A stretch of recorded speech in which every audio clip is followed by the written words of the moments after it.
Assalamualaikum warahmatullahi wabarakatuh. Halo semuanya, balik lagi bareng gua Castello yang akan selalu setia menemani kalian semua untuk mengulas cerita-cerita horor yang akan kita bawakan hari ini. Dan semoga kalian suka ya dengan ceritanya nanti. Untuk ceritanya sendiri yang akan kita bawakan hari ini adalah kebangkitan jenazah sewaktu sedang dimandikan. Dan bagaimanakah cerita selengkapnya? Ya udah yuk, langsung kita ke ceritanya. Simak terus dan jangan nonton sendirian. Di tepi desa yang sangat tenang, di antara hutan-hutan yang sangat lebat, di sana tinggal seorang pria bernama Sutejo atau yang lebih akrab dipanggil sebagai Tejo oleh penduduk desa setempat. Sebagai seorang yang ahli dalam profesi yang kurang disenangi oleh kebanyakan orang pada umumnya, yaitu Tejo menjalani kehidupannya sebagai seorang pemandi jenazah. Setiap harinya, Tejo menjalankan tugasnya dengan penuh dedikasi yang tinggi terhadap pekerjaannya tersebut. Ia memandikan jenazah dengan penuh penghormatan dan sangat kehalusan, memastikan bahwa setiap perjalanan terakhir bagi mereka yang telah meninggal terlaksana dengan sangat layak. Meskipun pekerjaannya ini sering dianggap menyeramkan oleh sebagian orang, akan tetapi bagi Tejo sendiri, Tejo memilih untuk melakukannya dengan penuh keberanian dan martabat.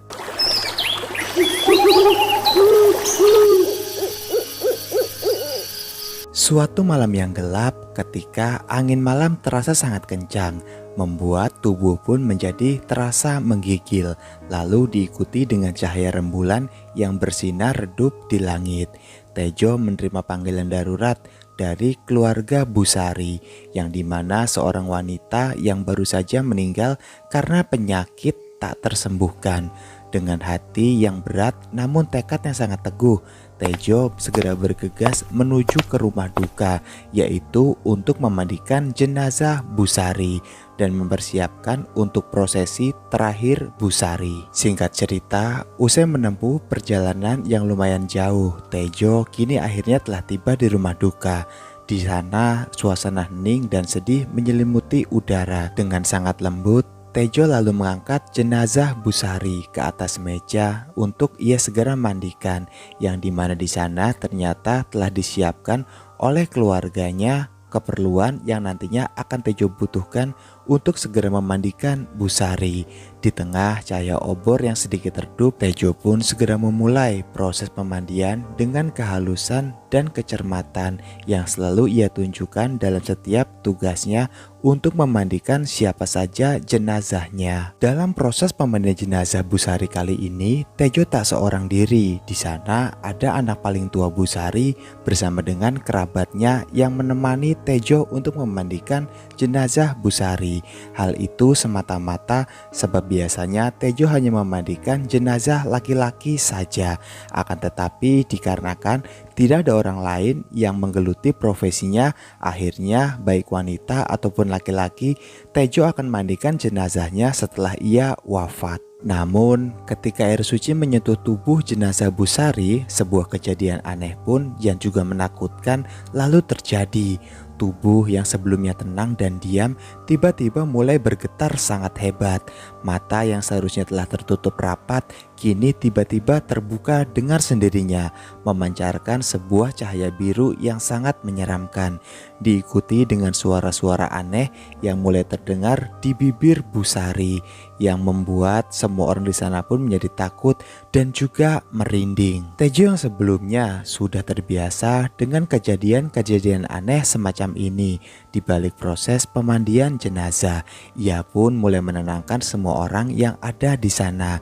Tidak bisa menahan gejolak hatinya, dia merasa getar-getir melihat keanehan yang ada pada jenazah Busari, karena biasanya seaneh-anehnya gangguan mistis yang dialami oleh Tejo sewaktu ia memandikan jenazah, namun tidak sampai membuatnya menjadi setakut ini. Akan tetapi Tejo yang merasa jika ini adalah bagian dari tanggung jawabnya dalam profesinya memandikan jenazah.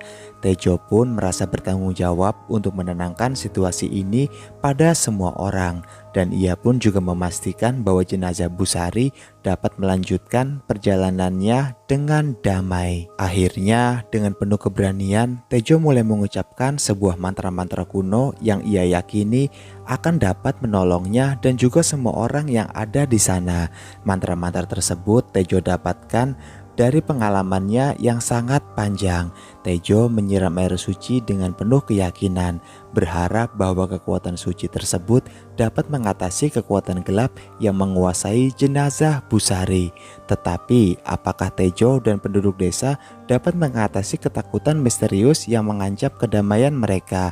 Ini adalah awal dari sebuah kisah yang penuh dengan ketegangan, juga misteri di balik kematian sosok Busari. Karena kemudian Tejo pun menemukan sebuah fakta dari anak tertua Busari dan juga kerabatnya, bahwa sebenarnya semasa hidup Busari kerap kali bersekutu dengan setan untuk mendapatkan kekayaan yang ia inginkan. Yang mungkin saja semua itu ada kaitannya dengan hal-hal yang terjadi malam ini. Untungnya dengan mantra-mantra suci tersebut Tejo pun berhasil memandikan Busari dengan sangat baik. Mata Busari yang tadinya terbuka kini mulai tertutup dengan sendirinya, dan juga getaran dari tubuh Busari pun telah hilang. Busari pun nampak tenang. Hingga malam itu juga keluarga sepakat untuk segera menguburkan Busari ke liang lahat.